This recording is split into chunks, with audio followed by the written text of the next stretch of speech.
wackadoodle.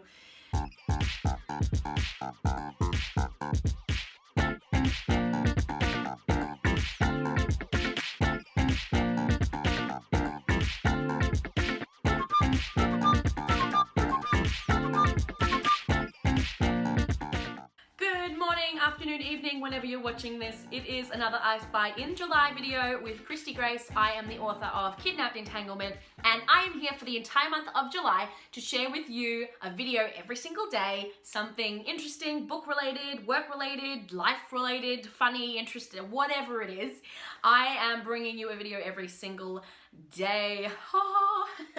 Today I am running you through the last 5 books that I have read and what my thoughts on those books were. If you were interested to find out as well in more detail about these books and what I thought, you can check out my Goodreads page, which I'll put the link in the description below as well for you. But otherwise, let's get going with the last 5 books that I have read.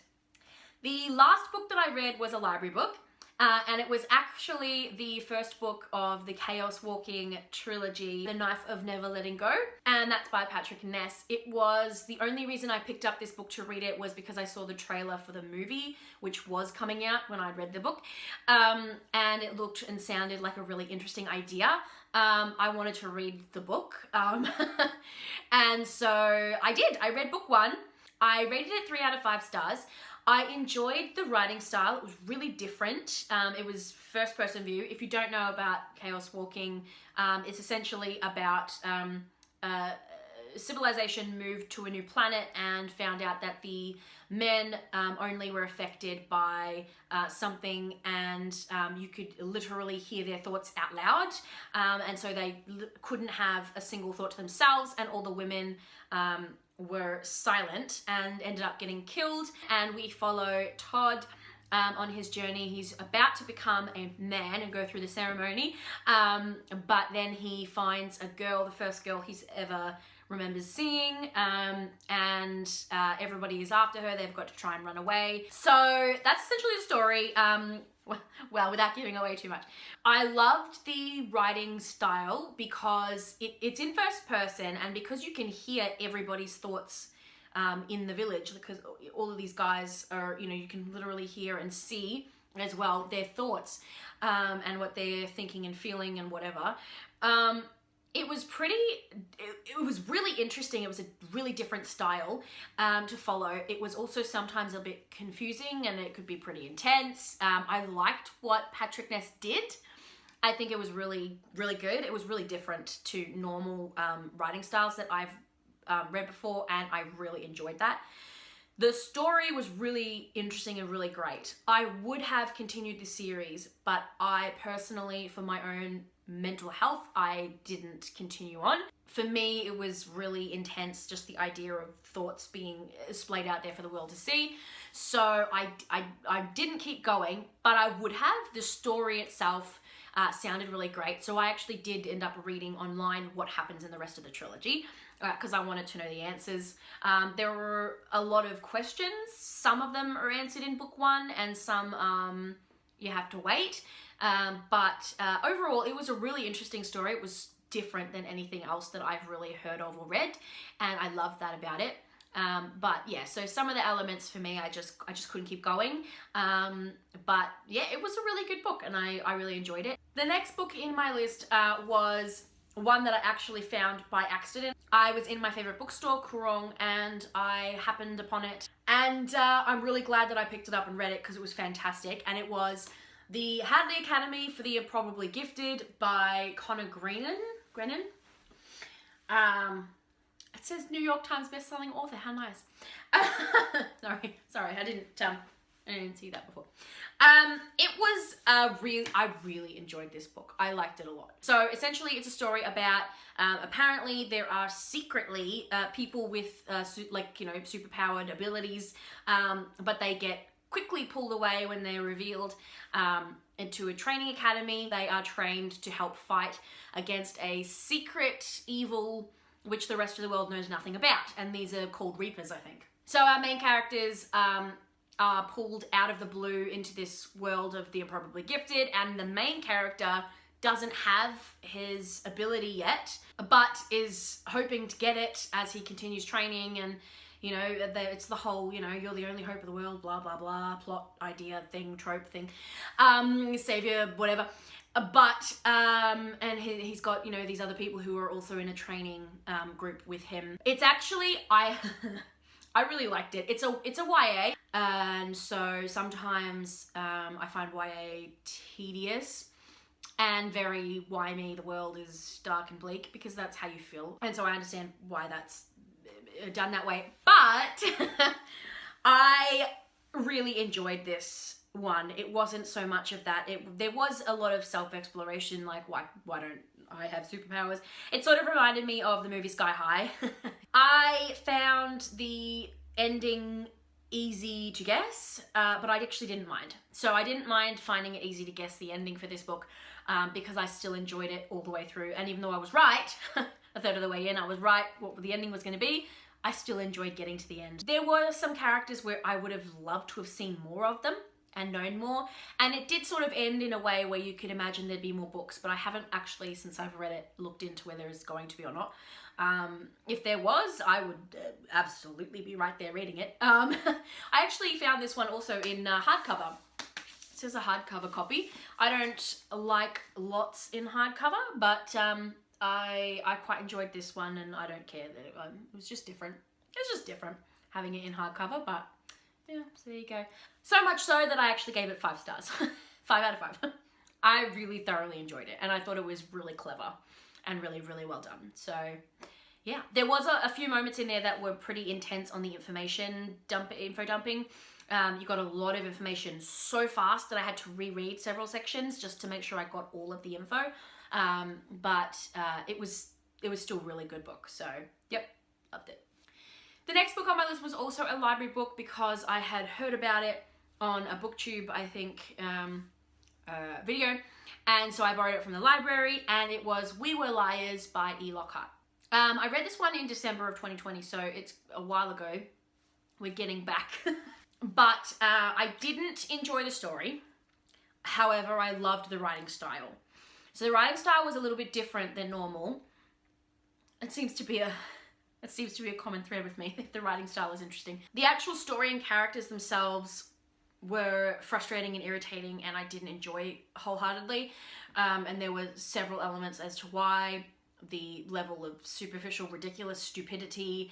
The family dynamics were super intense and not fantabulous. I was able to guess the ending, but the only thing that saved it for me was the style of writing. It was, though, if you're not a great reader, it was pretty complex. It could be complex and hard to understand how it was being written. Once you were able to pick up what the style was and how it was written and you continued on, it was really interesting and really great. But if you're not a strong reader, it'd be really difficult to follow. Yeah, I mean, look, it was okay. I don't know really why people were ho-harring about it so much and loved it, because personally I didn't. But I did give it 3 out of 5 stars. The writing style saved a lot of it for me, and some of the plot was interesting, and the characters were... yeah. Anyway, yeah, it was not a huge favourite of mine. The third book down my list was Legend by Marie Lu. This was also, I decided to read because I had heard about it in other booktubes. However, whereas the last one I didn't like, this one I loved. I was so happy I bought all 3 in a box set, and I am so glad that I did. Once I finished this book, I went out and got I think she did another maybe 10 years later. Rebel, I think.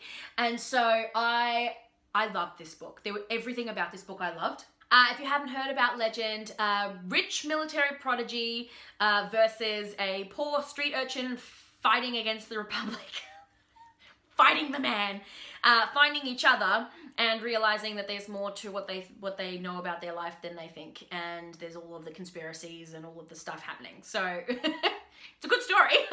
But just to, like, without any spoilers, that is almost all I could really say, I suppose. The writing style for me was so seamless and flowed so well and so easily. There wasn't info dumps, but you got the information in a way that was really natural, and you know what you needed to know.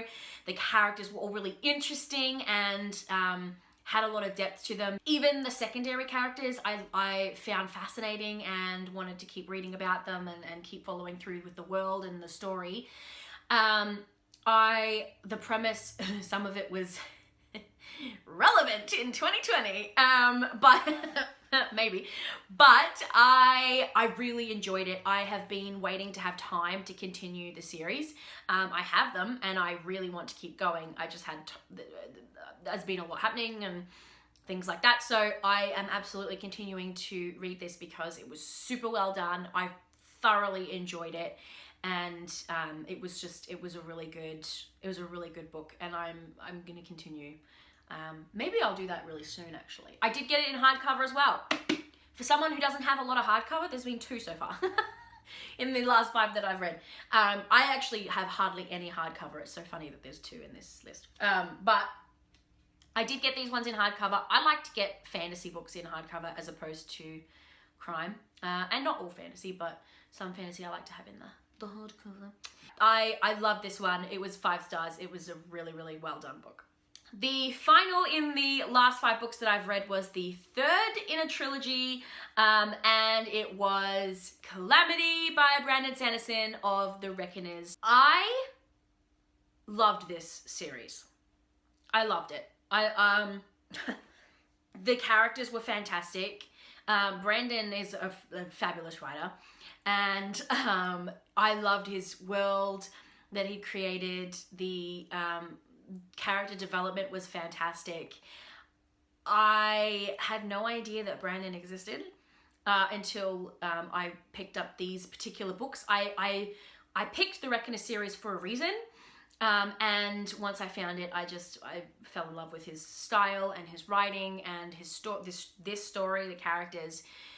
It was just fantastic. There were so many twists and interesting ways to go. So the Reckoners series follows a group of people. It's in a world where all of a sudden, out of nowhere, something appeared in the sky, Calamity, which is what they labeled it, and gave only a select few superpowers, but actually when they got these powers, they turned to evil and rule the world in their own way, and essentially they'll kill you if they want to. And they are super powerful, and so the Reckoners were the group of people ordinary people, who decided to fight back, and they started killing off the weak ones. And then as we started in the first book, we came across trying to take down Steelheart. We're trying to take down a really, really powerful epic, as they're called, and which was Steelheart. And so then you just continued on the trilogy as well. This was the last book, and I'm very sad it was the last book. I like superheroes anyway. It was so different and so great. It was almost like watching a Marvel movie, but in a book, and it was phenomenal. I loved where the characters ended up. I don't want to spoil anything if you haven't read it yet. So I'll be careful what I say. I loved where the characters ended up. I did like where the story ended. However, some of the revelations and the answers and what you were told and what how things wrapped up were a little cliched in my opinion, which is why I ended up giving it 1 less star than I would have. It was a phenomenal book and I really liked it, but I've watched a lot of superhero stuff. For me, it's like, oh really? That's the answer. And I did actually manage to guess the ending at the sort of probably a third of the way through this book, not the first 2. I had suspicions in the second book, but until sort of third of the way through this one, and then I was able to guess the main ending. But it didn't matter. I still loved reading the book. There are some books where you're like, oh, I guessed it. Oh, that's stupid. But this was like, oh, I guessed it. I was right. Because every time you think that you've guessed it correctly, it sort of twists again and you're like, oh, maybe I'm wrong, or maybe this is the other, and maybe it's really this, and then you come back and forth, and which I love. So it was it was so much fun to do that, and to explore that with the characters, and yeah, it was really good. This is one of my favorite book series that I've ever read, and I'm really glad that I actually own these ones and I didn't borrow them from the library. So I like the Reckoners. Oh, yeah. Good old Brandon Sanderson. Man, he's awesome. Anyway, so those were the last 5 books that I have read. Let me know in the comments if you've read those ones and whether you like them or not, and whether you agree with my opinions or not. Again, if you want to see all of the Goodreads reviews that I did for these books, you can check my Goodreads page down below. And to check in and see what I'm going to be reading next, I am actually started several different books. And I'm trying to pick which one I should actually finish. But I am also waiting to have some time to read. So I'm hoping that sometime this month I'll be able to sit down and actually finish at least one of the books that are on my list. I am doing a video about all of the books that I own but haven't read yet, and there's a lot. So you'll get a look into that in that video. But yeah, so there's a lot that I have to get through and that I want to read. But we'll see how we go. Thanks again for watching this I Spy in July video. Hope you enjoyed it, and I'll see you guys in the adventures.